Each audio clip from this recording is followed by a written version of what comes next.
Magandang araw sa inyong lahat at welcome sa aking channel.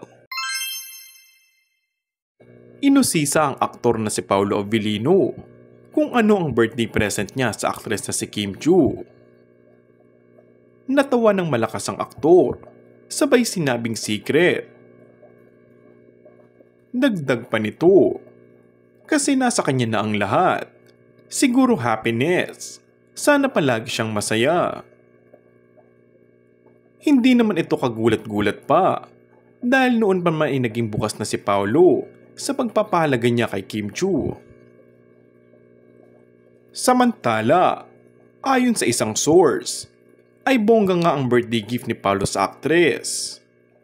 At ayon nga dito, ito nga ay isang mamahalin na relo.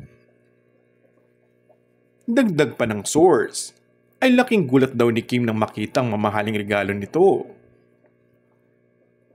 Dahil dito, maraming nanghinalang bukod sa regalo ay may hinanda pang ibang sorpresa ang aktor na hindi nila ipinasilip sa mga netizens. Matatandaan na hanggang ngayon nga ay hindi pa rin kinukumpirma ng dalawang real score sa pagitan nila. Subalit obvious naman na special sila sa isa't isa. Sabi nga, what you see is what you get. And that's all for our today's video.